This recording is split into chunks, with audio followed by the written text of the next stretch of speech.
Hello everyone and welcome to my Soap Twist 24 channel. I hope everyone is having a wonderful day. Before we begin, please hit the subscribe button and give this video a thumbs up.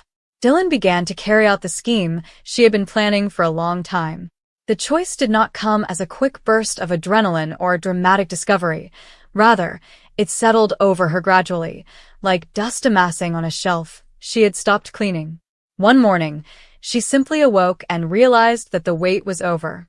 The myriad threads she had been carrying in her mind, observations, timestamps, half-remembered conversations, lines of code scribbled on napkins, had braided themselves into something sturdy enough to support weight. She felt no delight in that moment, only a quiet assurance that the next step was no longer hypothetical. She got up at 4:12 a.m., earlier than usual, before the city outside her window could decide whether it was still night or dawn. The flat smelled faintly of yesterday's takeout and had the metallic tang of overheated gadgets. She padded barefoot across the chilly laminate floor to the kitchenette, loaded the electric kettle, and waited for the water to boil while staring at her pale reflection in the dimly lit glass. Her hair was pulled back in a loose bun, with black shadows beneath her eyes. She appeared older than 29, but not defeated. That distinction mattered.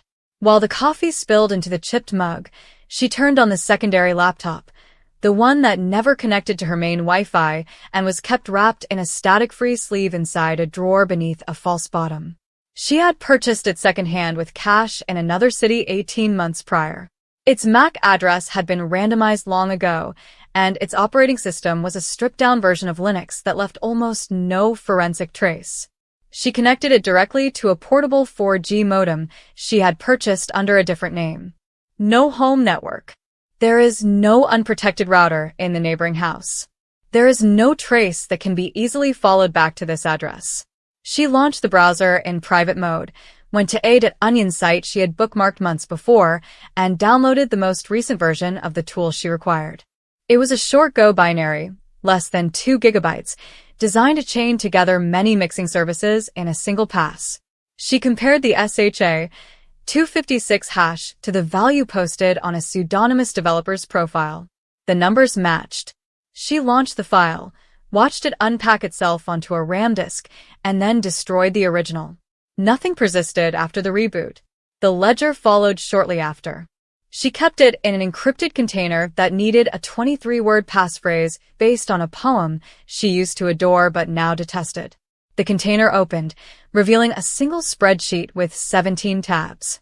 Each tab reflected a distinct point of view: on-chain movements, social media patterns, geolocation pings from tagged photographs, email headers taken from public leaks, and even the timing of his tweets, which linked with key price moves.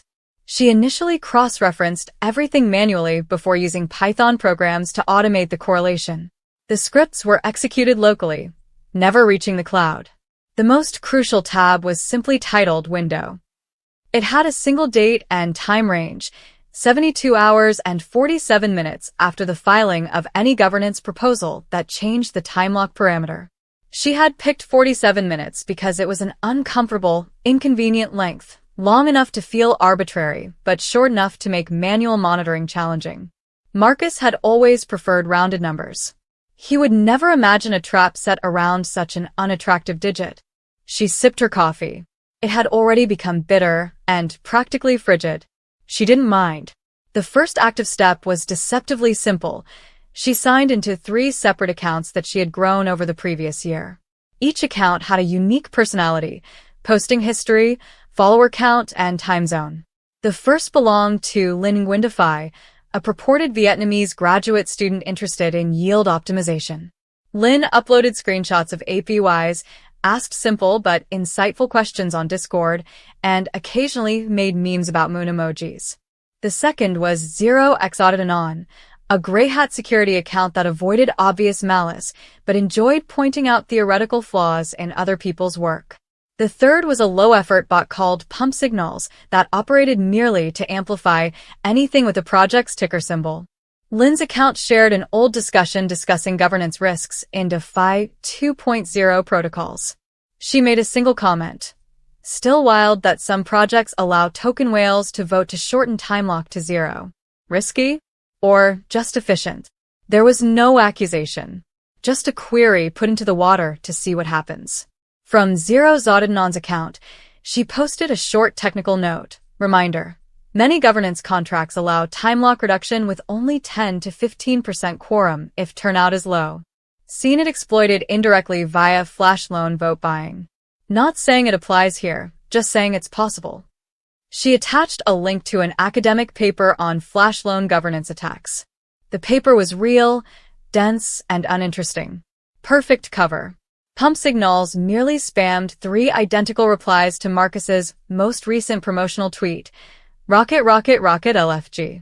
Within 40 minutes, the number of mentions began to increase.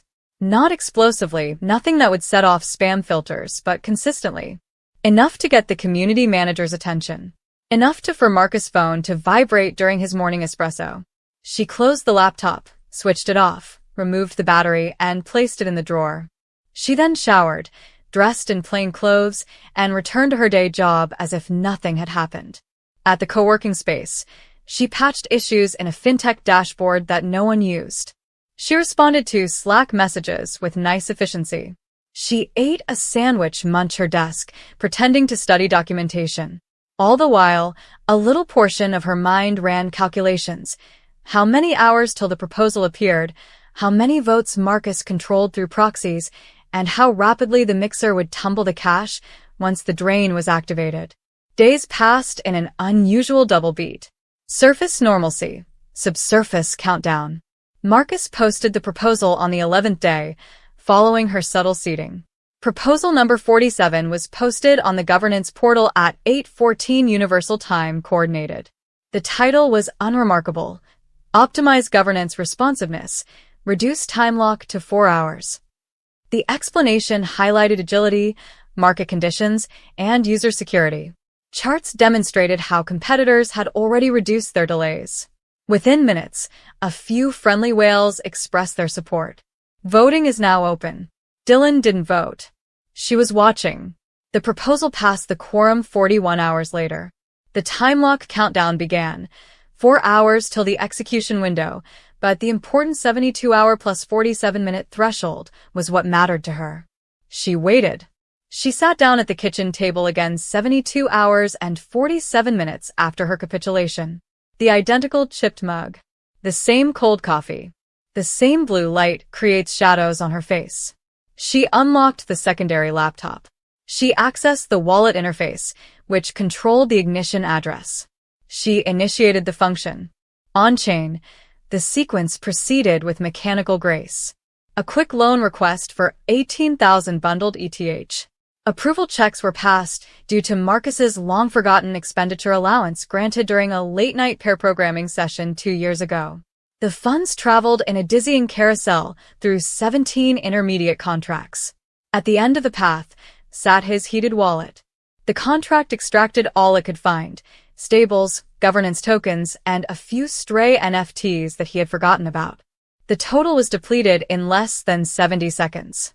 The flash loan instantly repaid itself via a final arbitrage leg that, when examined in isolation, appeared virtually legitimate. Slippage was minor. Gas costs were modest. No alarms were generated by the major monitoring bots.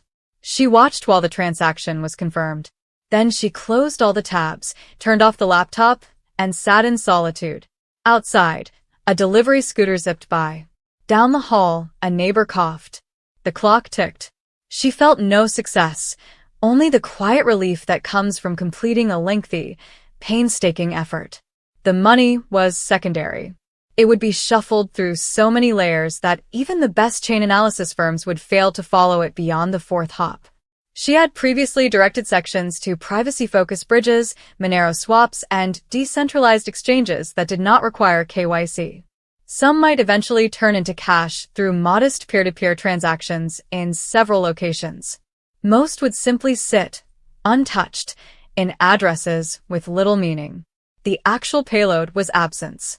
Marcus would open his portfolio app tomorrow, or even within the next few minutes, and see 0, where 7 figures used to be. He'd refresh the page. He'd examine another device. He would contact his team. He would launch Etherscan and browse back through the transaction flow until he reached the point where control had slipped away. He'd recognize the pattern. He would remember the last test contract. He'd recall approving the allowance. He'd remember her. And he would realize she had waited. Not for vengeance in the heated and impulsive sense. Not for publicity or public shame. For precision. For unavoidable circumstances. For the instant he recognized that once broken, trust could be weaponized with the same care with which he had built his empire. Dylan stood, took the mug to the sink, and slowly rinsed it.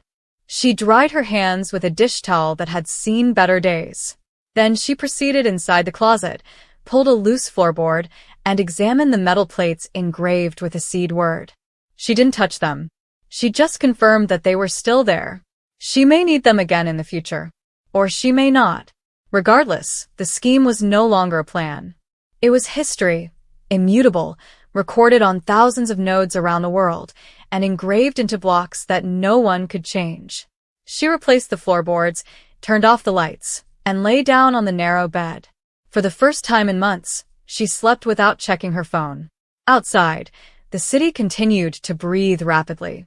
A man somewhere far away glanced at a screen that only showed red, wondering how long he had been watched. Dylan dreamed of nothing in particular. The wait was ended. The next waiting period may begin any time she wanted.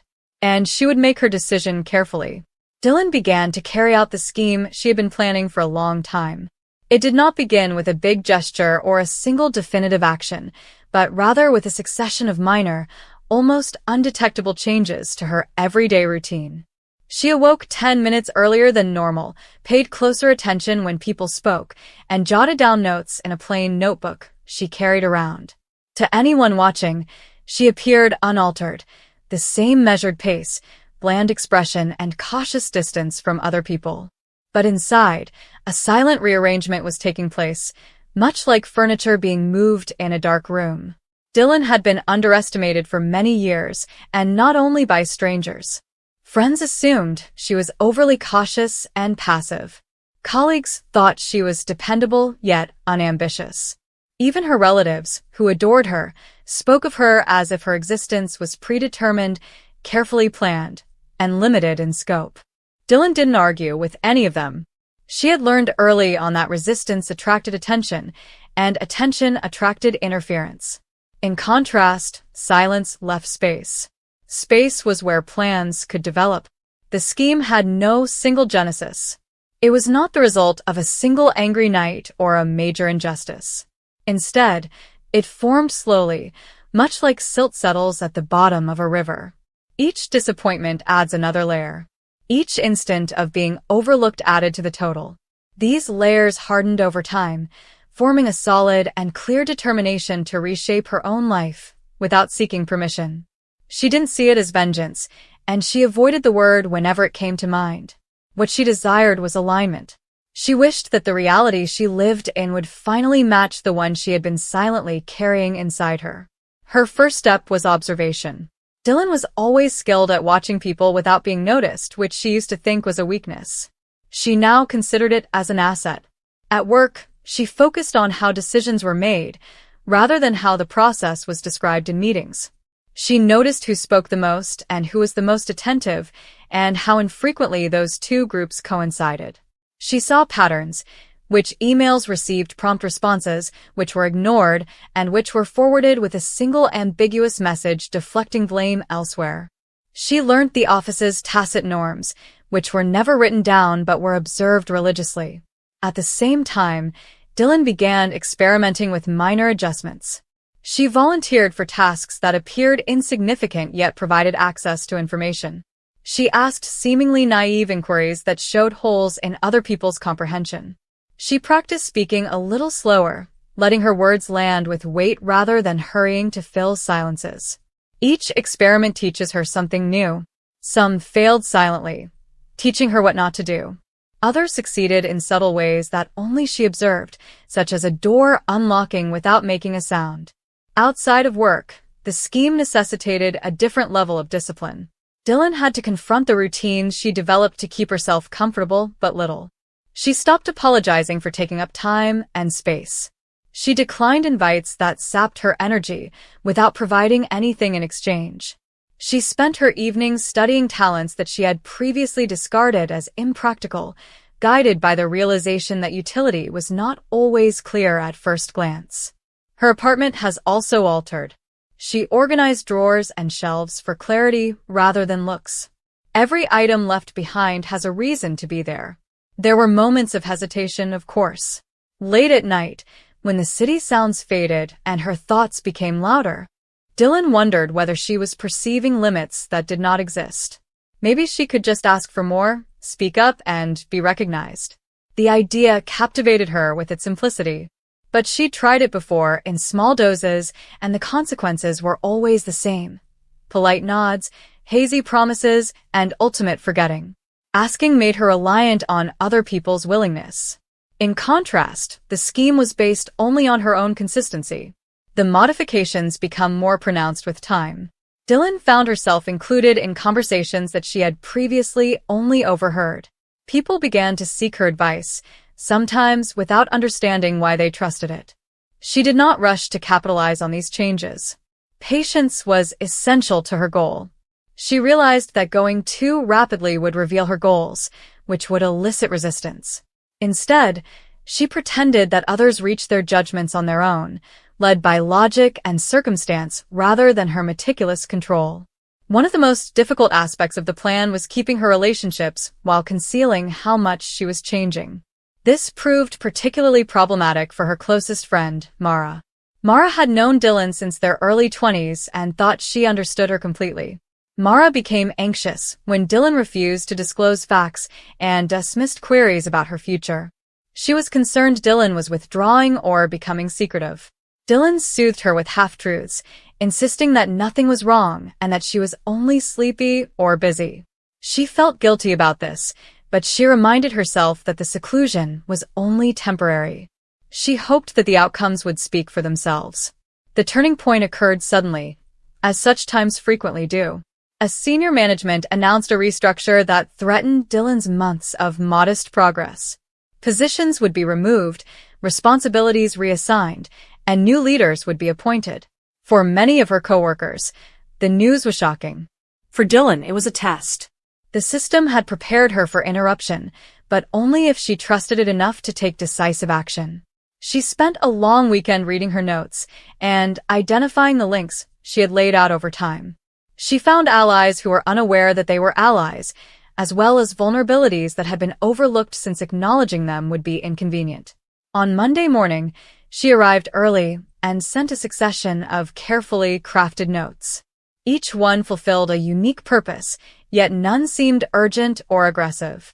By the end of the week, she was involved in conversations that she had not directly begun but had definitely shaped.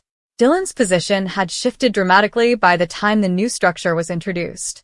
She was not elevated in title, but her responsibilities grew into areas where she had actual power. Some co-workers congratulated her, shocked by her abrupt appearance. Others appeared unsettled, sensing a shift they couldn't quite understand. Dylan received both reactions with the same calm demeanor she had always maintained. Outwardly, nothing in her demeanor implied victory. Inside, she felt a steady sense of satisfaction, not thrill, but confirmation. The plot didn't stop there. Dylan never intended for it to be a single event or achievement. It was a manner of navigating the environment with purpose rather than reactivity. She continued to hone it, adapting her strategy as circumstances changed. She knew when to push and when to wait, when to talk and when to be silent. The discipline of planning became second nature, like breathing. People's perceptions of Dylan changed throughout time. She was referred to as strategic, smart, and even formidable. These phrases delighted her, not because they were incorrect, but because they had always applied. The distinction was not her identity, but who others were now willing to see. She resisted the need to reprimand them and explain that nothing had really changed. Explanations were superfluous. Understanding, she had discovered, did not necessitate openness. In quieter moments, Dylan considered the scheme's expense.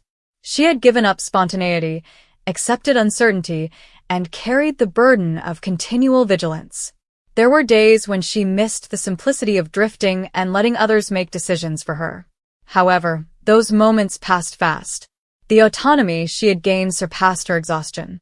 She felt grounded in a way she hadn't previously, thanks to choices that were truly her own. She eventually told Mara the whole truth, or at least enough of it to be meaningful. They sat together in a little cafe, steam rising from their cups, as Dylan talked about intention and learning to move deliberately rather than reactively. Mara listened, astonished but unhurt. She stated that she detected the shift but mistook it for distance. The conversation did not resolve everything, but it did reopen a conduit Dylan had felt was permanently blocked. It reminded her that control did not have to imply isolation. Dylan's ideas sank into the background of her life over time, becoming less of an active consideration. It had evolved into a framework rather than a project, allowing her behaviors to be more aligned with her ideals. New obstacles arrived, as they usually do, but she faced them with the same calm preparedness that had previously served her well. She no longer needed to prove anything to anyone, including herself. Looking back, Dylan realized that the most radical aspect of her strategy was not the results, but the patience required. In a world that valued speed and visibility, she chose subtlety and endurance. She had believed that small, consistent activities would transform her reality more effectively than any grandiose gesture. And in doing so, she discovered a type of strength that did not declare itself, but remained. Dylan did not see her life as a success story in the traditional sense.